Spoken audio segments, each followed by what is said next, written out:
All right, we have the legendary Professor Griff in the building from one of my favorite groups, rap or otherwise, Public Enemy. How's everything? Everything's good, man. I don't know about the legend part. I'm trying to live up to that. Yeah. Well, you've lived up to it already, I think. You Oh, look get great, back. by the way. I actually looked you up on Wikipedia. You're 56 years old. You look 35. Oh, thanks, man. But Wikipedia, I wouldn't do Wikipedia, man. Anybody can put anything on Wikipedia. I read some stuff on Wikipedia about myself. I'm like, that ain't true. Yeah, so we got to talk to those people, man. I feel you. Now, I remember the last time I interviewed Chuck D. This was some years ago, and he was telling me how the two of you had a conversation about how, you guys really looked at each other and just kind of thought about how healthy you were and how, a lot of people, a lot of peers are dying. And, we just talked about how Big Psych just died today. So it's definitely, you're a little bit older than me, but, people in our age range are definitely not living healthy and dying very prematurely. Yeah, and if you do the research, a lot of them are dying in their 40s, man. Heavy D, Guru, Yeah. and a few other people. I'm like, Fife Dog and a few other people. And I don't want to attribute that to the quote-unquote entertainment lifestyle. You understand what I'm saying? Of course, that has some contributing factors to it, but I think it's just overall, man, how you think, of course, what you eat, the mental and the physical food. I mean, part and parcel, you can't, if we separate the entertainment industry and then we say, okay, the people in the entertainment industry are living long lives and everybody else is dying, I guess that wouldn't be anything to talk about. But because we are in the entertainment industry and aspects of our lives, at least 75% of my life is public, which is a good thing, but for publicity's sake, to advance your career. But that's critical, man, because if I get a dead toothache, half the world knows, and that's not good. You understand what I'm saying? Yeah. But Absolutely. most of those people that have passed on have died in their 40s, man, which is not healthy. Not when the Bible says most of us live to be 1,000. 40 is nothing. Right. Now, before you joined Public Enemy, you had something called the Universal Revolutionary Freedom Fighters Society? Oh, you going back, bro. Yeah. Yeah, that was way, that's when I was a teenager. Right. So talk about that, because it focused on martial arts and everything else like that. So talk about sort of the meaning behind that and how you got into all that. Well, the concept was to unite all those freedom fighters from around the globe that were still in their youth to come up under one kind of platform. And in that case, since I didn't do a lot of traveling, it was just one mindset. And that was the impetus and the birth to what happened later on in Public Enemy with the S1Ws. Marcus Garvey said, one aim, one destiny, one purpose, one God, race first. That was the mindset. So I put together a group of people that got tired of playing little league football and baseball and wanted to do something serious with their lives. Those people became the foundation to this group I put together after that called Unity Force, and then they became the S1Ws. Okay. Now, correct me if I'm wrong, before Public Enemy, you were part of the Nation of Islam? For Public Enemy, I was part of the Nation of Islam, speaking and doing music in a group called Spectrum with Wizard KG from the Bomb Squad. And that's a story that not a lot of people know about. No one talks about. So people think people think Chuck got me and we came and did music. No, Chuck was in the audience while we were doing the music. Aha. Right. And of course, the Bomb Squad is the production company behind Public Enemy. Exactly. Keith Shockley, Hank Shockley, Eric Sadler, Eric Sadler, and there's a few other people. Yeah. Okay. So Johnny Juice did some stuff. So you were actually a rapper in that group? I never called myself a rapper. I don't even know where that term came from. That's some lollipop bubblegum shit. Rapper? No. I was a revolutionary. Okay. In music. But you were a vocalist in the group? Which group are you talking about? The group before Public Enemy. Spectrum City? Spectrum City, right. We were all DJs. Ah, okay. So tell me about how it went from Spectrum City to Public Enemy and how Chuck D and Flavor Flav sort of formed into that whole equation. Well, it really wasn't a Chuck D Flavor Flav thing. I think that's where it gets twisted. It was a Chuck D thing. Chuck, along with Hank Shockley, which is Keith Shockley's brother. Keith was my partner. Chuck and Hank went to Adelphi, and they had the radio show going at Adelphi University. And that's where we all used to come together and meet like a crew, like, you know, people do all the time. It was Chuck that they offered the deal to, no one else.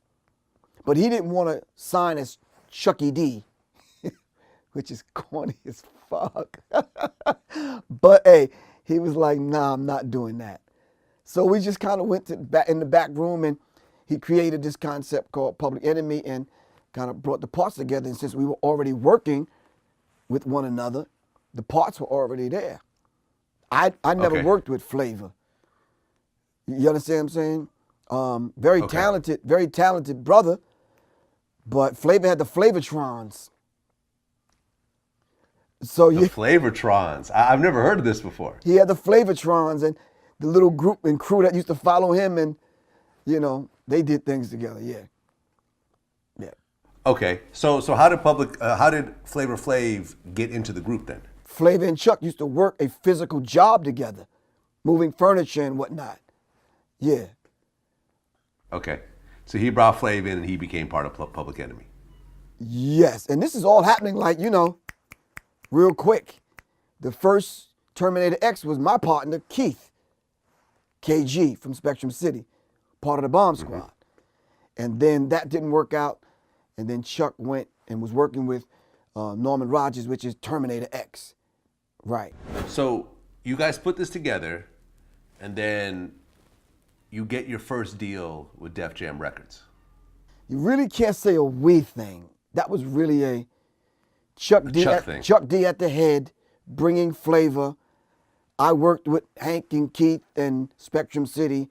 We kind of came together. So, yeah, the deal that was actually signed with Def Jam was Chuck and Flavor. No one else. Okay. Now, I'd heard, because I remember I read Chuck D's book, I guess Rick Rubin didn't want Flavor Flav in the group. He didn't get it. Right. No one wanted Flavor. Russell wasn't even on the set. I don't know what the hell he was doing, but Rick didn't want him because he didn't understand it. And it wasn't meant for anybody to understand. We were doing something new. You understand what I'm saying? Ain't nobody brought no damn uzis on stage and talking black power and that kind of stuff prior to Public Enemy. Wasn't nothing black going on. That's when I hear these cats now, and I'm like, bruh, no. You understand what I'm saying? And it wasn't about being violent. It wasn't about being aggressive towards white America. It was about holding up the mirror to white America and saying, look, this is what you kind of created. This is what's going on out there. We're trying to come up with a solution to a problem that you created. So Chuck signs Public Enemy to Def Jam. You guys drop Yo Bum Rush the Show. Right. And it does well, but not like Nation of Millions well. But Nation of Millions ends up going crazy. Yeah, but does well according to what standard? If your goal is to come in the industry for 2 years, shake it up and get out. And during the course of this interview, from this day forward, we have to keep that in mind. It was a 2-year project. Whether we lived or died, we was gonna shake it up. So Yo Bum Rush the Show was like, okay. It wasn't until Rebel Without a Pause that wasn't even on that album that things start to start moving. Yeah. Okay. Now, as the first record deal, you know, when you go and release the first album, Yo Bum Rush the Show, what exactly is your role in Public Enemy? Wow, you got a pen and pad? Yep. I was the Minister of Information, and I would kind of gather the information and just kind of funnel it and channel it to Chuck. I tried to with Flavor. Me, different aspects and members of the Bomb Squad would have those discussions. And those are some of the things that formulated the songs. So when you don't see my name on the song, it doesn't mean I didn't contribute. You understand what I'm saying? My name might not be on this interview, but I'm contributing. But the music industry would not give me credit for that. It's not something I'm going to get a royalty check for. But that made up the spirit and the mindset of what we were dealing with at that particular time. And we can't discount that. You understand what I'm saying?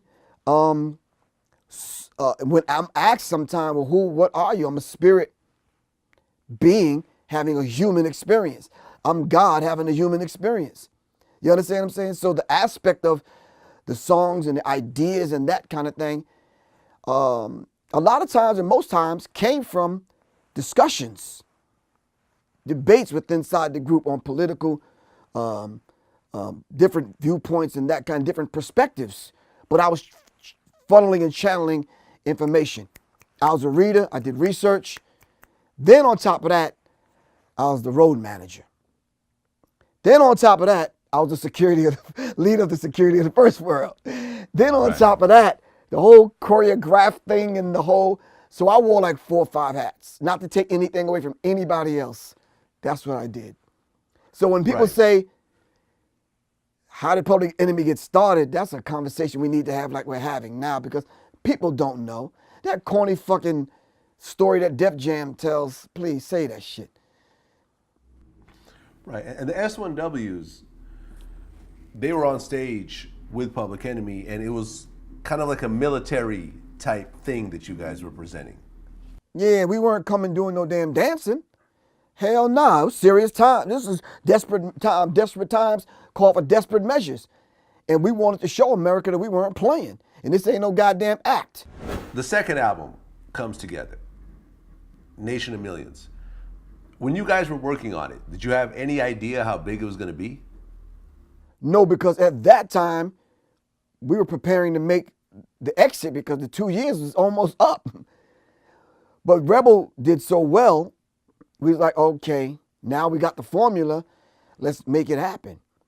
And the limited amount of times I did kind of sit in on those long sessions, that creative stuff, you got to give credit to Hank, Chuck, Keith, Eric, Johnny Juice, and a few other people that was up there, Rick Rubin, of course, and those dynamic engineers that sat behind the board, man, for all them hours, just like, you know, just having Chuck in one ear and Hank in the other ear, and you putting in 20 samples and it don't seem like it's going together, but it worked, man.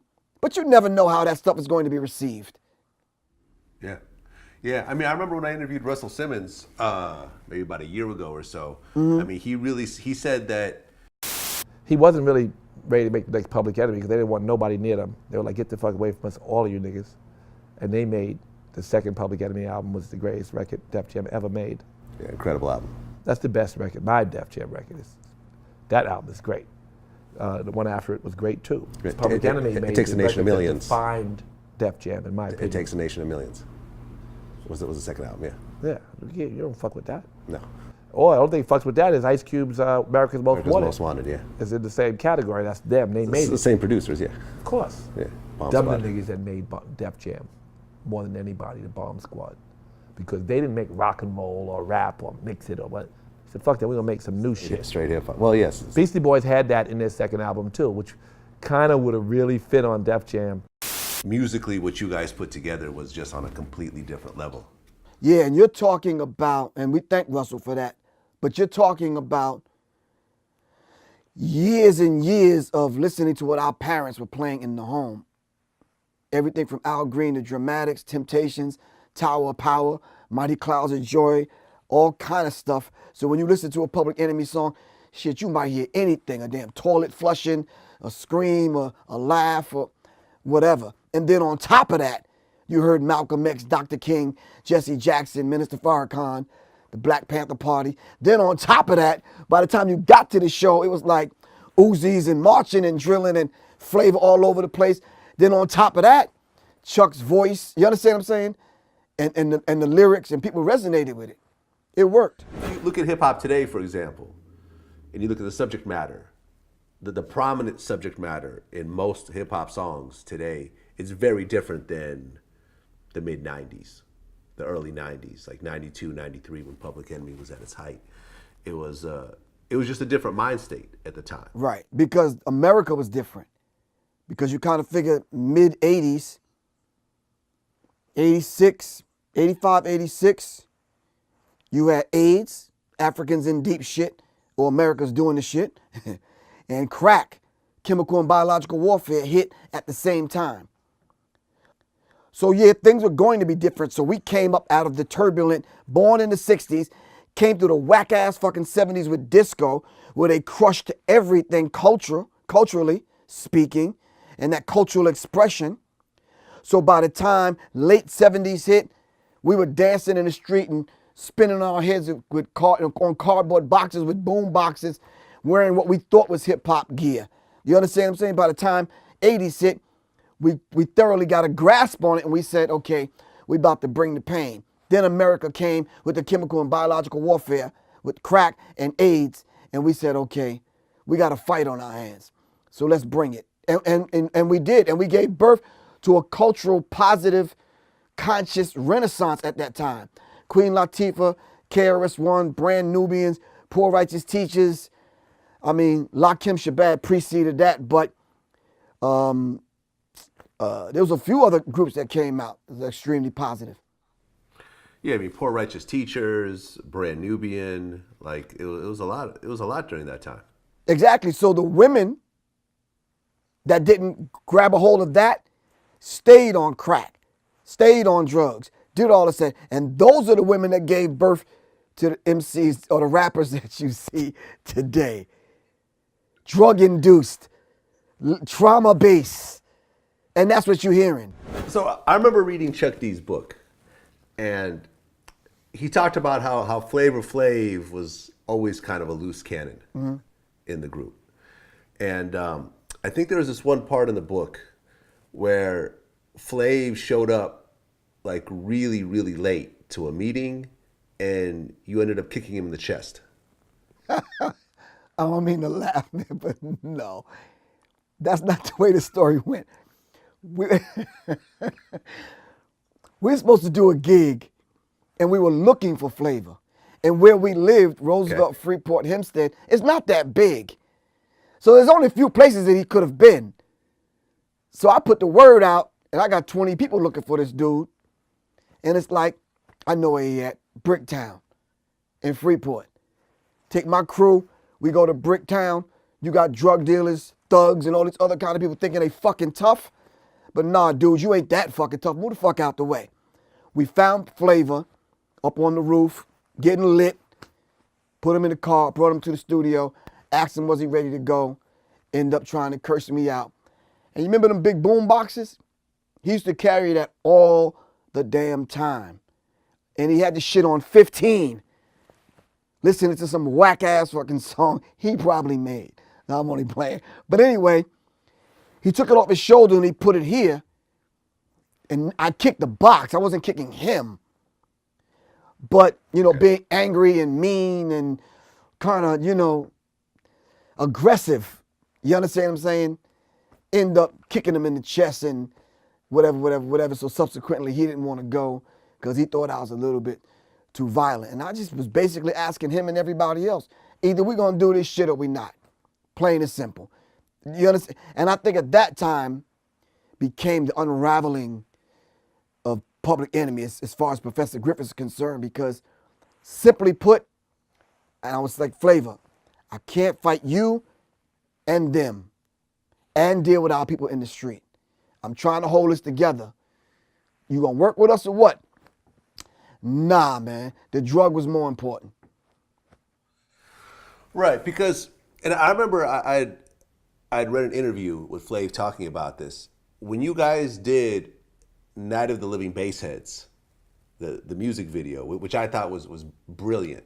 Like artistically, the way that video was put together was just on a different level from anything you've ever seen in a music video before. Right. But I guess Flav was talking about that when they were filming that video, he was actually smoking crack during the time. Right. So you have this anti-crack song that Flav is in, but he's actually smoking crack during the filming of it.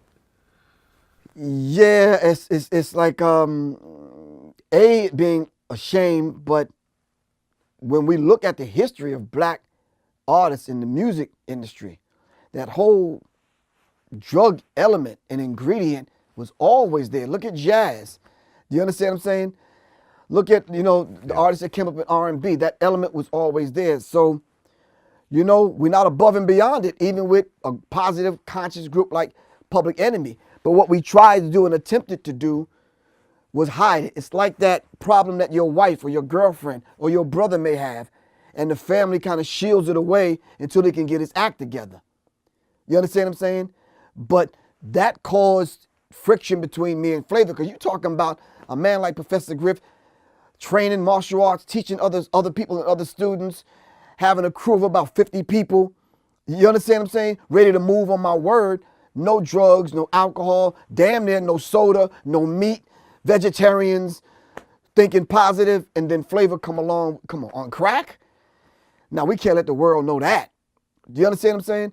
So that dynamic was always there. And Chuck wasn't no social scientist. He didn't know how to keep, Chuck, Flavor at bay and Griff at bay. You understand? And I do have to admit, and I've admitted it over the years, there's a very mature way, a much more mature way I could have handled the situation. But you're thinking this shit was supposed to last 2 years. We got a window of opportunity, make it happen, and I'm not gonna lose this on trying to get to the people because this dude is on crack. You understand? But you gotta understand something. Prior to that, me and my crew was robbing drug dealers. You understand? We didn't give a fuck about that life or them. You were standing in our way. You understand what I'm saying? And either you're gonna be part of the problem or the solution. What you gonna do? With those issues, Flav was just a very integral part of the group. Like, I can't really imagine I feel there is no Public Enemy without Flav. And I would agree. And I would agree with you. There is no Public Enemy without. Yeah. Right. I would agree. with you. Like the ad libs and what Flav brings to the equation can't be duplicated. You can't swap them out with another hype man or whatever you want to call it. Yeah, but you could say that about any integral part of Public Enemy. You could say that about the Bomb Squad. Right. You could say that about the mystique of a man, Terminator X, who never spoke. Right. You could say that about Professor Griff and the S1Ws. It's like, are you just two rappers and a DJ on stage? But all of it made Public Enemy what it is. You understand what I'm saying? So, Nation of Millions comes out and it goes crazy. Like, how many albums did it end up selling? Enough for us to get sued, but we'll talk about that in a minute. But yeah. Okay. So Nation of Millions comes out, considered by 2 million. So it goes multi-platinum. Not only does it sell a lot of copies, but it's critically acclaimed. It's not just a pop album. This was no Ice Ice Baby. This was a critically acclaimed hip-hop masterpiece. So everything just kind of goes crazy after that. Like, what really changed in the group once you had such a huge hit on your hands? The number one thing, how to handle that. Yeah. How do you handle, and this is there's no disrespect to anyone. How do you handle living in Roosevelt, 1 square mile, all black, except Howard Stern's white ass? But how do you handle that? Coming out of Roosevelt, now you're Public Enemy. You at the concert opening up before the Beastie Boys, 20,000 people in the audience, 99.9% all fucking white, and you say put your fists in the air. How the fuck you handle that? That's culture shock, man. You understand what I'm saying? Most of us ain't never left Roosevelt or Long Island other than going into the city to Queens and Brooklyn and Bronx. So how do you handle that? Now you in front of 20,000 people, mostly white. We had very limited interaction with white people. The fucking landlord, the dude that owned the liquor store and the laundromat. So come on, man. That's culture shock. Right, because at one point, Public Enemy was opening up for U2 at the height of U2. Yeah, but that was later on. Later on, but what I'm saying is that you guys are a pro-black group with these huge white stadiums, essentially. Yeah, but people thought that pro-black meant anti-white, and it don't. Yeah. If I love Griff, I'm capable of loving anyone else. But if I don't love me, I'm incapable of loving anyone else because I don't love myself. We said let's love self first.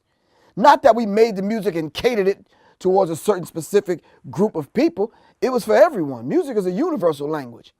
Some of the struggles and some of the things and topics that we dealt with on the albums, of course they were meant for white people. Shit. When we said She Watched Channel Zero, black women weren't the only ones watching soap operas. You understand? Light and Living Basis, black people weren't the only ones on crack. I know some white crackheads. Shit. You did an interview after the second album came out, and you made some comments about Jews. You said that Jews are responsible for the majority of the wickedness in the world. That's it? Was that part correct? That was a lot longer than that. It was a conversation we were having. So yeah. Okay. Yeah. I could probably So put it into context for me. In what context? Like the conversation we were having? Yeah. You have time for that? Sure. I could talk about it. Go for it. Huh? Go for it. If you are one of the main integral parts of Public Enemy that actually did the interviews, and there was a research department in the Nation of Islam that was distributing a manuscript on a book that later came out called The Secret Relationship Between Blacks and Jews. And at that time, there was discussions going on in the group, along with people that was associated with the group. And we was running down who owns the music industry and who owns the production companies and this, that, and the other. So when the interviewer, black man, asks a certain series of questions, I used to travel with suitcases full of books. Hell, I was a minister of information. So I came with 20, 30 books, and we was just kind of going over some of the information in the books. I think I had Henry Ford's book, The International Jew, The Octopus. I can't remember all of the books that I had, but we had that discussion about who controls the entertainment industry. So out of that conversation, which was an hour and 10 minutes long, someone pulled that out and put it in the forefront. You understand what I'm saying? Right. So if you're talking about world wars, then who was responsible? If you're talking about who financed Hitler, who was responsible? If you're talking about the Civil War and you're talking about black people being brought over from Africa to America in the hulls of ships, who owned the insurance companies, who owned the ships, and that's the kind of discussion we were having. Okay. You understand what I'm saying? Yeah. David Mills made it seem like it was a Jewish conversation. So yeah. But it was a bigger story involved in it. Oh, it was a lot larger than that. Yeah. But that part comes out and there's an instant backlash over it. Mm. What started to happen within the group when that backlash started? I think it was discussions about it, but we looked at it like, okay, our 2-year run is up. We shook shit up. What the fuck, man? It wasn't like people thought it was because we didn't really have interaction like that with white people. So it didn't mean anything. It was like, okay. It wasn't until that information was sent to the Village Voice in New York, then it exploded. And then now those Jewish groups, ADL and other people, put pressure on Def Jam to figure out how you're going to handle Public Enemy. Then Public Enemy had to figure out how do you handle Griff. And I'm like, what is it to handle? Our 2-year reign is up. See you, and it wasn't nothing to even talk about. But since Chuck flipped it and I got thrown under the bus, now I got to go for myself. 50 soldiers that I thought I had didn't have them anymore. Do you understand what I'm saying? What do you mean? You talk about Professor Griff, leader of the S1Ws, the same dude that was training people in martial arts and going to prisons and jails and leaving money on the books.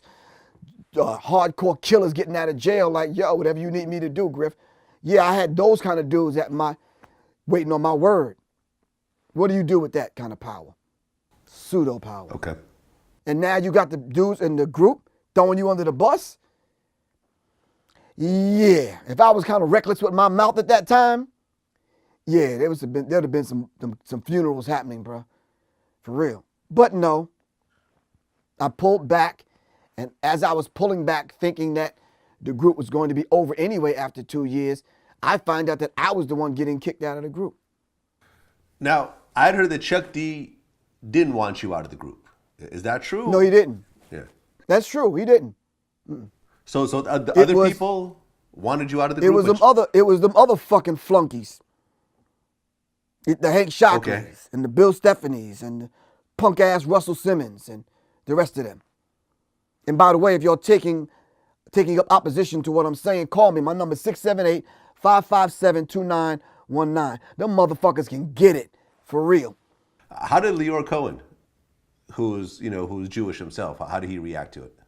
Yo, Bill Adler, Leor Cohen, Ron Scola, Moskowitz, Kara Lewis, all the Jews that I was working with at that time, we had mature adult discussions. It wasn't this childish shit like, give me my ball, I'm going home, nobody's gonna play kickball. Because the information that I gave in the interview wasn't from Griff. It was from Jewish scholars. I didn't write it. So it's like, wow, okay. So if Chuck D wanted you in the group and Chuck D was the leader of the group, why weren't you still in the group? I'm going to be honest with you. I'm going to take the high road and humble myself. That's something Chuck got to search his heart about. You talk about a man that I came up with since 4 years old. That brother know my heart.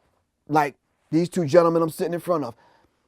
I ain't no fucking ruthless, violent dude like that. I came in this motherfucker telling jokes. You understand what I'm saying? That's my natural character.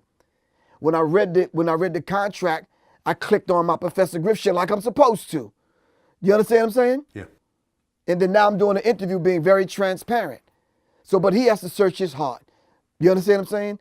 If those people on the other side of Public Enemy, not the ones truly out in the street doing the work saving lives, but on the other side of Public Enemy, didn't have the same idea of the ultimate mission and goal of Public Enemy, didn't share the vision, then that's a discussion we needed to have. But to throw me under the bus thinking that was going to be all right, no, that wasn't going to be all fucking right. Hell nah. Everyone from fucking Spike Lee to the rest of them, no, that shit ain't going to be all right. What was Flavor Flav's take during this time? He was like, fuck Griff. We ain't need the motherfucker anyway. Because the two of that was his attitude. The two of you never really got along anyways, I guess, right? Never really got along because I'm not smoking drugs with you. I'm not drinking with you. I'm not bagging chicks with you. I'm not, nah. Yeah. So I guess there was a press conference where they announced that Professor Griff is now no longer in the group. Yeah, ain't that a bitch? A press conference without me there. Right. Let me tell you something, man. I'm going to be honest with you and very transparent. If I would have showed up at the press conference, I'd have rearranged that motherfucking furniture in that place. Me and about 20 dudes. But I'm a humble dude. You're now out of the group. Public Enemy drops Fear of a Black Planet. No, I'm still there because I was kicked out and brought back. Because Chuck was searching his heart. We went through a period of time, cried together, walked together, broke bread together. And it was like, man, I know we're supposed to disband the group, but it's doing this, it's doing that. We got to look out for the people. And blah, blah, blah. And I just had to understand that. You understand what I'm saying? But to get poisoned, shot at, tracked down, and hunted, not going for that. I'm back in the group. Fear of a Black Planet is about to happen. I end up at Def Jam. Two little punk ass fucking white Jewish dudes wanted to talk shit. I'm like, man, I'm not that other dude. Who the fuck you think you talking to? I try to wrap that motherfucking typewriter around that motherfucker's head. I'm talking about MC Search. And my argument with him wasn't about Jewish people. It was about him disrespecting Malcolm X and black people in front of the Audubon Ballroom when Malcolm X got assassinated. And I'm like, I stepped in the room. I'm like, the rest of these motherfuckers can sit around and give your bitch ass a pass. I'm not. So I'm like, so they called the police on me. So they called the police, and yeah.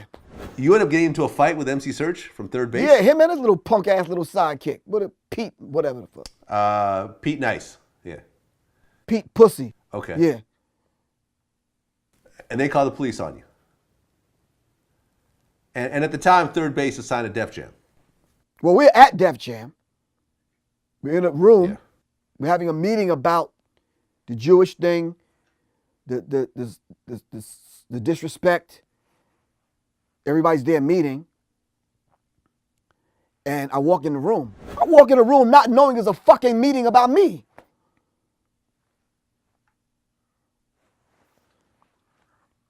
That shit had violence written all over it, man. That shit had an ass whipping written all over it, for real. I'm sorry. Nah. I mean, how bad did MC Surge get it?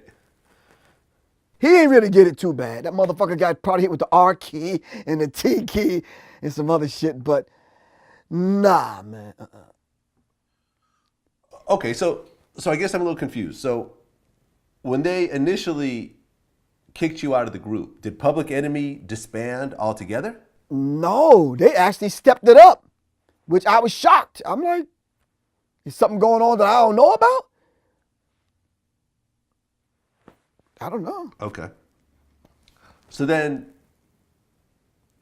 you're back in the group, Fear of a Black Planet comes out, and then they kicked you out of the group again? Yep. We met with Minister Farrakhan, had this big discussion. After that conversation, Griff was gone. And then, behind my back, this is 2016, so I'm not saying, I don't know what was going on, but behind my back, I ended up with a recording deal with Luke from the 2 Live crew. Right. I'm not a fucking rapper.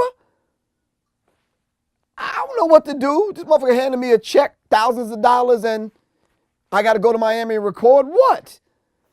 I was the Minister of Information. Guess who got the deal? Chuck D. Who got the deal? Chuck D. So you shaking your head like you putting these pieces together. Come on, man. That's a fucking underhand ass shit. Come on. So it was basically like a severance package, saying we're kicking you out of the group, but here's this record deal, here's a few dollars. Yeah, and we sorry we didn't use Vaseline, motherfucker, but go on about your business. You're now out of the group. Public Enemy drops Fear of a Black Fear Planet. of a Black Planet.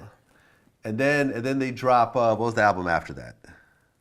Greatest Misses or I don't fucking Yeah. Yeah. I mean, I kind of feel like after Fear of a Black Planet, things started to kind of decline a bit. Okay, yeah, and it was. But can we just be honest?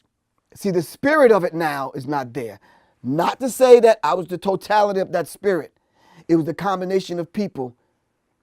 The spirit wasn't there anymore. It's like the edge wasn't there.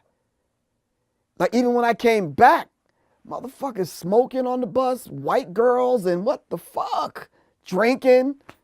I'm like, God damn. What the drilling wasn't as sharp. You understand what I'm saying? The interviews wasn't as edgy. I'm like, what the fuck happened? They call it the militant era. Professor Griff was the road manager and Okay. kind of, yeah. That was the era that people really loved the edginess of Public Enemy. After I left, it was like, yeah, they're all right, but. Well, how did you end up getting back in the group? Me and Chuck being friends, having conversations, and to be honest with you, we were always talking to one another, but we couldn't talk to one another in public because everybody else hated my guts. So me and him would always talk. And one day I called him and I said, I'm on Long Island, come meet me. I don't know what to fucking do with an album that you set a deal up for me. Come talk to me, dude.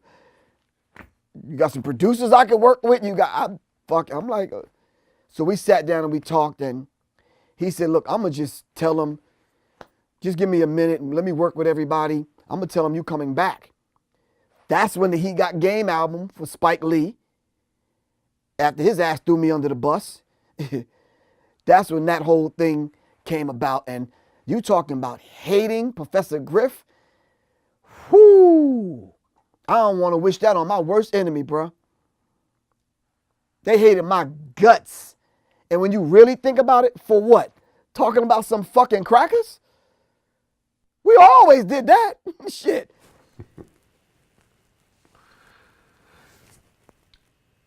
So after that, after the He Got Game album, you were officially back in the group. Officially back in the group, but spirit wasn't there. Aesthetically speaking, I'm there. People see Griff. I wasn't doing anything with the S1Ws. I was just on stage doing my little parts. That's all. I really didn't. Yeah, I had no say so. Okay. At one time, I could have said, no. I was the main one that wrote the set list because I did the choreography. Mm-hmm. Nah. I'm seeing songs that I've never really liked and heard, and let's do this, and all out of whack, and yeah, I was just like, okay, well, whatever. Right. Just wasn't the same after that. No, it wasn't the same. Mm. Right.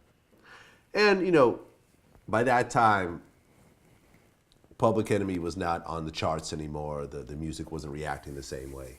It was a group who had classic songs, but they weren't pushing the boundaries the way they were before. Yeah. Well, you kind of figure Terminator X had a solo project. Chuck D had a solo project. Flavor. Yeah, Flavor. and Griff. And out of us four, I probably had the most. Like, I'm on my 8th album now. I'm on my, 7th book, 6th album. So yeah. So it was just it wasn't the same. I'm there, but I'm not there. Yeah. How did you feel when Flavor Flav came back on under the whole Flavor of Love thing and the reality TV and everything? You know how I felt. Personally speaking, if you're representing Flavor, then that might be cool, but people don't know you as Flavor. They know you as Flavor from Public Enemy. And I felt you throw me out of the group, Chuck, for talking about what's really going on in the world, using scholarly material, but you let that fly? I'm like, come on, man. Oh, I can't do interviews and tell the truth, but this dude can smoke weed, drink, bag bitches, and all kind of shit. Come the fuck on. Come on. Come on. No. You can be a coon on national TV. Burnt-faced fucking coon on national fucking TV, disrespecting himself, his mama, black people, and Public Enemy, and you let that fly. But Professor Griff stand up for black people and tell the truth about white America and Jewish involvement. But you throw me out of the group. That's how I felt. Well, granted, it wasn't, even though he is part of Public Enemy, it was a Flavor Flav thing. There was no Public Enemy association with it officially. You know, but I think, the only time I really remember Chuck D being part of anything was when they did the Flavor Flav roast. And I think in the intro it had Flavor and Chuck together, like in a limo talking. Well, it was Chuck that took Flavor to Hollywood.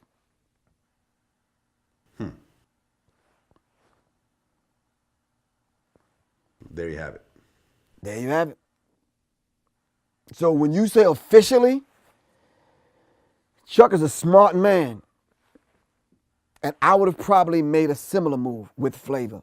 Rather than see him back on drugs and in the street, let me take him to Hollywood. Because he's naturally funny. He a funny looking motherfucker. So he's, you understand what I'm saying? So, bruh, get him a fucking job. Keep him busy. I would have probably made a similar move with Flavor. Yeah. Listen, don't let these sharp curse words bother you. This is not my motherfucking language. I'm expressing this the best way I know how. You understand what I'm saying? I'm not angry at them now. But we're talking about these periods of time. You understand what I'm saying? 25 years later, Public Enemy is still touring around the globe on a regular basis to huge crowds. I remember, was it maybe a year ago or something? I was watching the NBA Finals and LeBron James had a commercial and Welcome to the Terror Dome was the theme music. Public Enemy just left a huge mark on the culture. Yeah, because it was not only about the music, it was a movement. Yeah. And we spoke outside the context of the CD. Outside the context, outside of the songs, we spoke to those things. And tell your cameraman, black people are expressive. We talk with our hands because you motherfuckers took our language from us and we don't know how to express this shit. So we have to, Anyway, he understands. Right. Yeah. So fast forward to this year. There was the Dallas shooter. Wow, you've been doing some reading. But go ahead, yeah. Yeah. There was the Dallas shooter that ended up killing a bunch of cops. And when people started digging up who he was and his Facebook pages and his social media and so forth, there's a picture of him with you. Yeah. So suddenly everyone's trying to make these connections that somehow Professor Griff is involved with the Dallas shooter and so forth, which I never believed. But That's not necessarily true. People didn't necessarily try to figure it out. It was a narrative set from the beginning. First, he was with a guy with some damn dashiki. Then it was the picture of me and him. So without a proper narrative or hearing from him, couldn't hear from him because they blew the motherfucker up. Okay, so now people are left to their own interpretation of Griff and the guy that killed some cops. okay. And now I become public enemy number one around the country with law enforcement agencies. So now I got to go underground. Okay.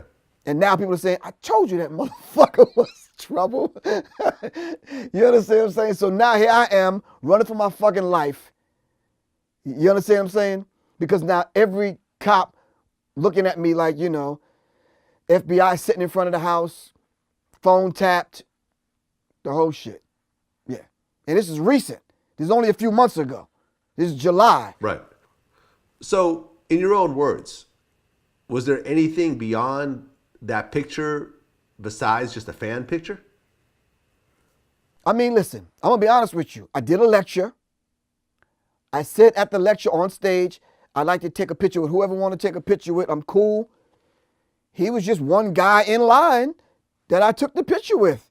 Mm-hmm. We had a brief conversation. He said he dug the music, Public Enemy music and whatever. And he was like, man, he wanted to get some books about what to study and whatever. And I said, there's all kind of vendors here with books, DVDs, whatever. He's like, cool, can we take a picture? We took a picture. I didn't even remember his name. I took a picture with 100 people that day. Mm-hmm. So there's periods of time where I unplugged from the Matrix.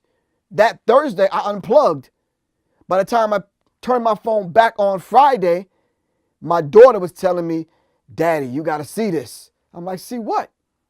So I'm seeing all kind of news stories about me and the Dallas shooter. So immediately took the battery out of the phone, discarded it, jumped in my car, had my man take me to the airport. I got the fuck out of Dodge. Okay. I ended up in Wilson, North Carolina, where nobody could find me. And then I made my way to Tulsa, Oklahoma, where I know they wouldn't be looking for me. And they found my ass with a fucking camera crew and the whole shit. So I was like, so I had to face it. Yeah. But there was nothing really to face. It was a picture. Thank you. After a lecture. Let me tell you something, man. When I stepped off the plane after one Public Enemy tour, and them motherfuckers took me to the jail and handcuffed my ass, and took me to the jail up under the Hartsfield Atlanta airport, and asking me all kind of questions about who are these white people that I'm with in Europe? Do I know that he's part of, the IRA? Do I know he's part of this organization? And I said, I don't know these people. I just met these people. And I said, well, if you really wanted to send me to fucking prison and arrest me, you'd keep the bracelets on me and I'd be on my way to prison right now. But obviously you don't have shit. You have access to my emails, my phone records, right? So if you really charging me with something, charge my ass or let me go. So they took my passport and they took my driver's license, so I couldn't go anywhere. They mailed me my driver's license back and they kept my passport. And that's what it's been since 2008. And 2008, the gentleman that I was working with at the particular time, Khalid El-Hakim, who was a Detroit school teacher, they bombed his classroom and my house was on fire damn near at the same time. Your house was on fire. Burned down. And who do you think did it? Okay. Let's just say the alphabet boys. Okay. Whatever one of them alphabets you want to put together, I don't care. FBI, CIA, whoever the fuck. IMF, international motherfuckers, I don't give a fuck. When you say that your phone was being tapped, how did you know that it was being tapped? You really asking me that question? Yeah. When's the last time you been to the movies, man? There's a whole born supremacy, born intimacy, born identity, born whatever the fuck. That stuff ain't no fake shit. That's real. They just putting it on the screen in front of you because your ass won't believe it. It's called hidden in plain sight. I know how these people work. You understand what I'm saying? Okay, so you're telling me that you would have a private conversation over the phone with somebody and something in that conversation would somehow come back out through a third party? Yeah, of course. Or you have GPS in your car? Yeah. Same technology. They have facial recognition software. Same people, same technology. It's not voice recognition. You remember Whitney Houston did those AT&T commercials? The True Voice? Mm-hmm. That's voice recognition. Now, fucking cars talk to you, right or wrong. Phones talk to you. TVs talk to your ass. Same technology. What the fuck? That ain't hard to figure out. You pick up the remote, find me sports, and it goes to the channel. Come the fuck on, man. That was years ago.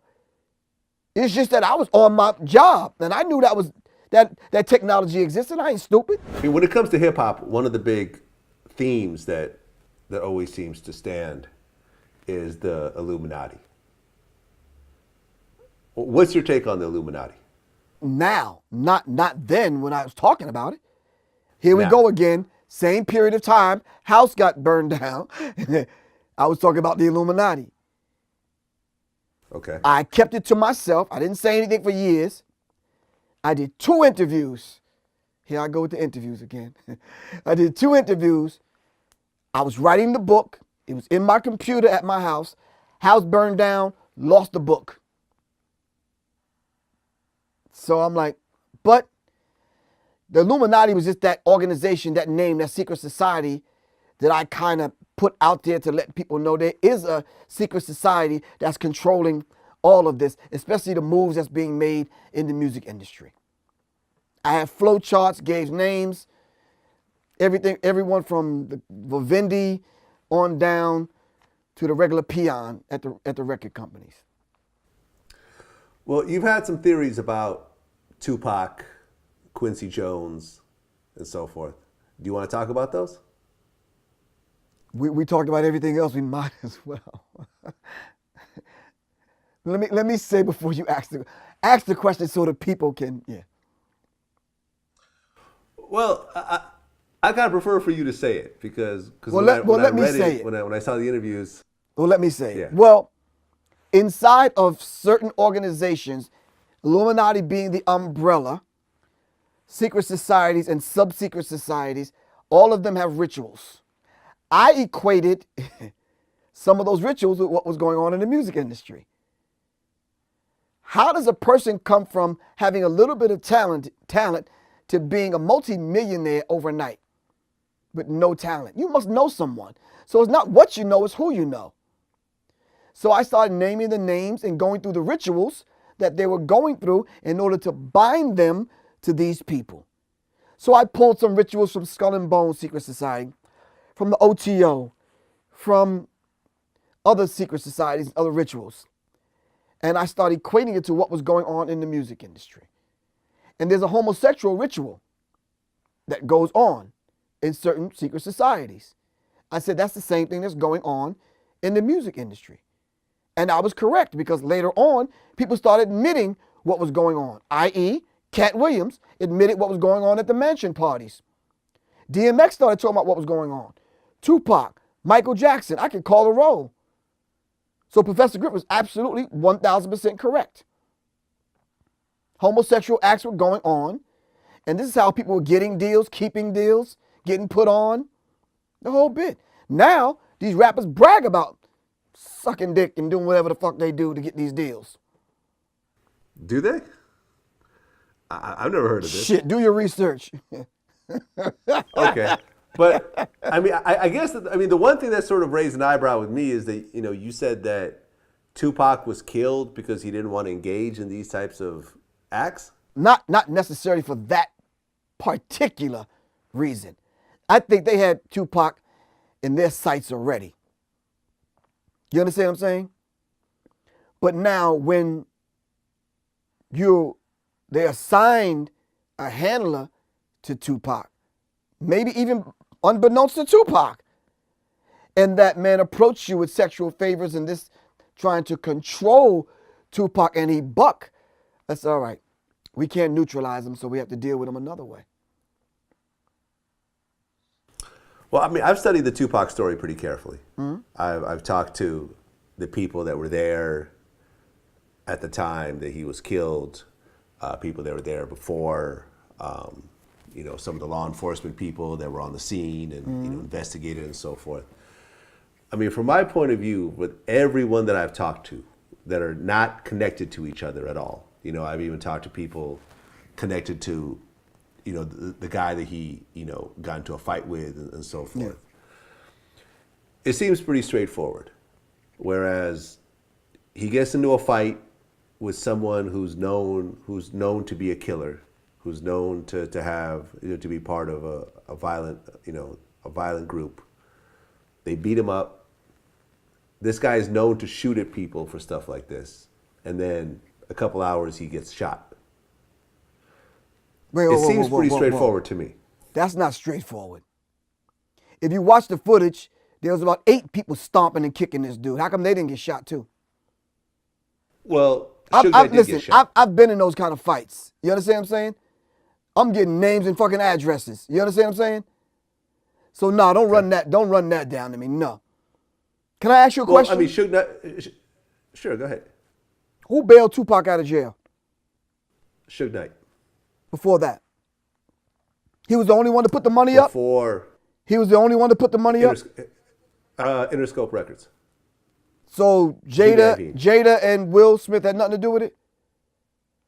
I didn't know about that. I didn't know. Okay, I mean, I know that Jada went to go visit Tupac in jail. I didn't know that she put up any bail. Well, you and I will probably have to have this conversation at another time. Okay. And you need to pick up the book, The FBI's War on Tupac Shakur and Black Leadership by John Potash. Okay. All right. Well, I mean, John Potash used FBI files. You understand what I'm saying? And yeah, I mean, you can look at COINTELPRO and you know that the FBI has done a lot of fucked up shit when it comes to the black community. Yeah, and I don't know what makes people think that they wasn't working on me. I don't want to be on no fucking no-fly list. I want my passport back. I don't want to be hunted down like a fucking animal. This ain't no glamorous shit to be. What the fuck? So you still don't have your passport to this day? No. And shit is still happening to me. Wait, we talking Dallas shooter shit happened in July. These motherfuckers are still on. They know I'm here in the studio with JR, my man here. There ain't no secret. Okay, so this means that you cannot leave the country legally. I haven't left the country since '08. Wow. So you can't go all of those Public Enemy tours, I wasn't there. Wow. Right, because a lot of their tours are overseas. Exactly, I wasn't there. Wow. That's crazy. So you can't even apply for a new passport? You know the lawyer that I had to retain in order to fight that's on some really truly having a, not what you know, like who you got to know somebody like, look, this guy is not this, he's not a terrorist, he's not training people to kill cops. There's a long shit that you got to say that I'm not in order for them people to say, okay, we're going to have a hearing on it. See, it's what they're not saying. And what they're not saying is, we have found nothing on this guy. I don't remember the last time I got a fucking traffic ticket. But they still have your passport. Thank you. So you tell me what that's about for real. Wow, like I've never even heard of this before. I mean, because you figure if they take your passport, they would arrest you in the process, right? I've never been arrested in my life. Right. So how did they take your passport without charging you with anything? They call it detaining you. For 8 years now, almost 9 years? They neutralizing me. So I won't affect other people in other countries.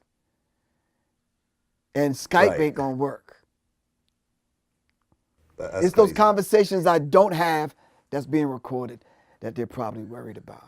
I mean, because what I did hear, I hear of people getting deported. Like, for example, my man Shine, who I talk to sometimes, once he got out of jail, they revoked his U.S. citizenship and he had to move back to Belize.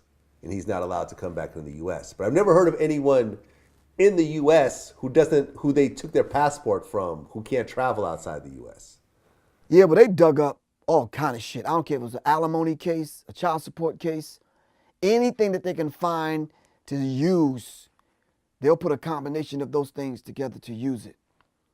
But we've known cases where people have had drug charges, murder charges, and all that kind of stuff and can travel freely. But they won't let me travel. What is it? Now, y'all just met me. So what is it about me? You understand what I'm saying? I ain't got goons that follow me and travel with me and roll with me. I came here by myself. What is it about this hour-long interview that they've dug into my mind and they kind of figure out he's a fucking threat? Neutralize him.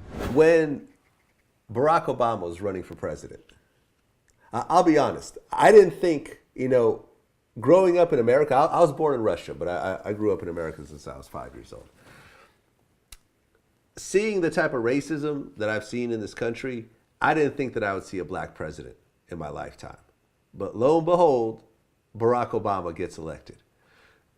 How did you feel before the election when you saw that, wow, like we're actually going to have a black president for the first time ever? That dynamic I had discussed with groups of people a long time ago. America creates these kind of characters when she needs them. Let's look at it. Who's in the news now? Trump. Other than his punk ass, who else is in the news? Black. Kaepernick. Right? Okay. Let's just say, right? And they create these kind of characters because we could just ignore them. White America can ignore them. The government can ignore them. And it will be nothing to talk about. Because if they say they'd rather black people protest silently and quietly, that's what he did. But you're still making noise. Do you understand what I'm saying? So they create these kind of characters when they need them. And they needed someone that was going to basically lull black people back to sleep so they can set the pick for your man, Trump, excuse me. On a certain level, you have children, right? Yes, grown children. Right. When children grow up, there's a certain level of emulation. And seeing someone do something makes that child feel that that's actually possible. Right. Before Barack Obama, regardless of what you say about Barack Obama, whether you agree with what he did or disagree, do you feel that on a certain level, he has shown black children in America and around the world that someone that looks like them is able to hold the highest position in the land? Yes, and sir. In a certain way, that's inspirational. Oh, very much so. Very much so, yeah. We don't even have to elaborate on that. That's just what it is. Yeah. I love to see a black family coming out of a White House. Right. Right. And everybody loves Michelle Obama. Everyone loves their two daughters. You know, people actually Two beautiful felt that, children. Yeah. And the black dog. Yeah, I got you. Okay. No type of bullshit. You know, no scandals, no mistresses, no Monica Lewinskys. I don't know about that. Well, none that I know of. You didn't hear the gay thing? The homosexual ritual? Oh, earlier in the conversation? No, with Barack Obama when he was Barry. Never heard that. Yeah, we'll talk about it. Never heard about that. Yeah. I mean, now that Obama's leaving office, how do you feel about his presidency? Barack Obama? Yeah. Some bullshit. What the fuck did he do for the last 8 years?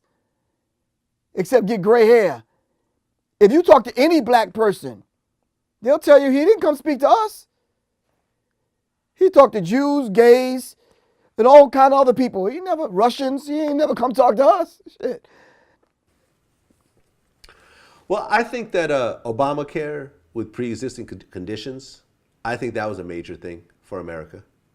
I mean, it's even to the point where the Republicans want to strike down Obamacare, but they don't want to get rid of pre-existing conditions. I think that was one of the most criminal things ever created in America. You know, let's just say you get cancer, you get AIDS, you get some sort of very serious condition and you don't have health insurance. When you try to sign up for health insurance, they'll let you sign up, but they'll say, but we're not going to cover this because you already had it before you signed up. Yeah. But that's like I thought that's like giving them the Nobel Peace Prize. Okay, and next. Okay. No, I'm not going for it, bro. No? No, not going for it. No, not at all. Until you come down here and you know what's ailing black people, for you to do that and not understand where we've come from to where we are now, to know that there has to be an educational component that comes with your health care agenda, then what good you profiling? They say on the West Coast, you high siding, man. No. Nah, man. There's an educational component that comes with that. What about the defunding of private prisons? Did you see the documentary 13th? It's not. I heard about it. It's not what they say while we're on the camera. It's not how I act while I'm in front of the camera. It's when these cameras go off, is when you see the real Griff. You understand what I'm saying? So come on, man. We've been bullshitted and messed around by every president. It's the same old agenda, man. So you defund it, but at the same time, prior to that, and while he's on his way out, you put your energy behind Hillary Clinton, excuse me. Okay. Whose husband is responsible for mass incarceration. Come on, bro. Right. I mean, although he did take a lot of nonviolent drug offenders and reduce their sentences.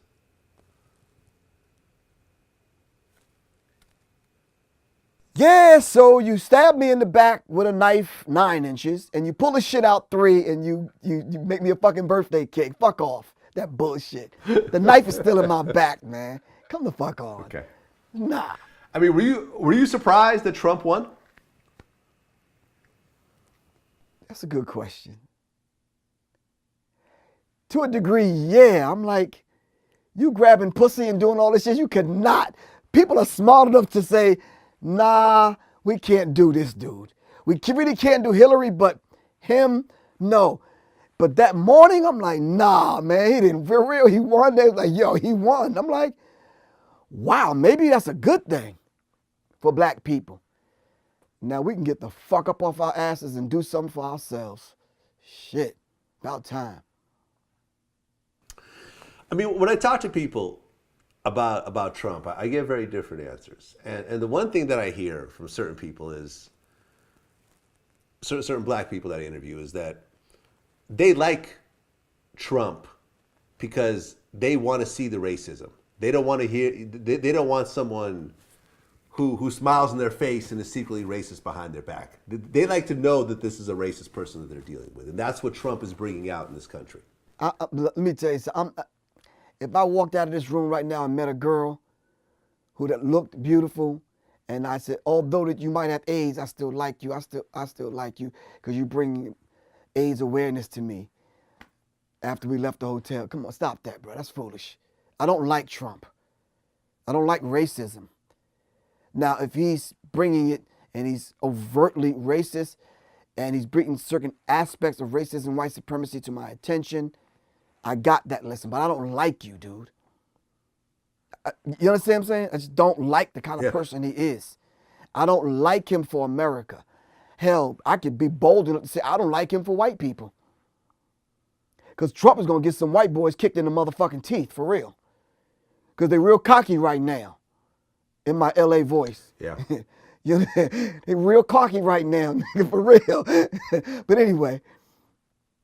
Yeah, I mean, I feel like under Trump, racists feel like they can express themselves the way they couldn't 4 years ago. They've always had silently, but now, overtly, they're going to put the t-shirt back on. Fuck niggas. Yeah. Go back to your own country. You understand what I'm saying? Yeah, I don't like it. Me either. We were making, starting to see under Barack Obama, there was a certain kind of, because we were into what we were into, like I could meet you at Starbucks and see you with the camera. We could have a discussion. We won't even think white and black. We talking about cameras. You understand what I'm saying? There was just a certain kind of, but with Trump, bruh, it's almost like you use the bathroom, flush the toilet, and the shit don't go away. It's like, damn. And you in somebody else's bathroom. Now they gonna come behind you and see all your shit. Like, he's putting it right in front of you, like, here it is. But it's forcing us, both black and white, to deal with it. Now let's deal with it. Now let's see how both sides act. Am I gonna retreat back into my ultra black, radical, militantism, so to speak? Or white people gonna retreat back and some gonna put on the hood and some gonna reveal their swastika and we're gonna retreat back and become haters of one another again? And you know something? It's gonna bring the worst and the best out of all of us, man. Yeah, I agree. Yeah. I agree. Professor Griff, it was definitely a pleasure. Oh, give thanks, man. A longtime fan of your movement. Oh, thank you. And what you represent. Hopefully you get your passport back. This is something. I won't end up in Russia. I was on my way to Russia. They pulled me out of the line. 15 of us singled me out, put the bracelets on me, and tell me I can't get into Russia because I don't have enough pages in my passport to support a visa.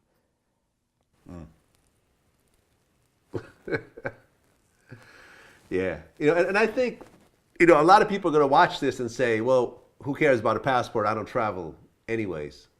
But I think that's one of the big tragedies with I think most of Americans who don't really travel out of this country. Because I could tell you like a personal story with me. Growing up in America, with the tension between black and white, I just assumed that that's just how humans work. People look different, so they don't really get along, and there's always going to be a tension and so forth. And I remember the first time I went to Africa in the year 2000, I was in Senegal. And as I walked around Africa, and as I met people and just saw people on the street, and I realized that tension between races wasn't there, it suddenly dawned on me that this was not a human thing, it was an American thing, based on the history with slavery and sort of the way things were engineered for hundreds of years, that this is just not the way humans work. When you look at babies of different races, they're not, you know, they play with each other like it doesn't really matter. And traveling to other countries, traveling to Africa, traveling to Europe, you know, traveling to the Middle East, traveling to Australia, to Asia, has taught me so much that I know how much of a tragedy it is that you don't have a passport right now. And Right, exactly. to everyone who has a passport out there watching this right now, definitely start to travel, because you're going to look at life a lot differently. Yeah, and my thing is, traveling, you get to see other cultures hands on, like, you understand what I'm saying? In their native lands. And you get to experience different things. And as I traveled, and I think that's what aspects of what the government was kind of allude to, that I'm meeting people that were white, British dudes that think like I do. Irish dudes, radical. There's a woman, I can't mention her name, in England, radical as fuck. She's a blonde-haired, blue-eyed woman. So I'm like, wow. And I was growing and expanding and meeting different people that thought like I thought on a global level.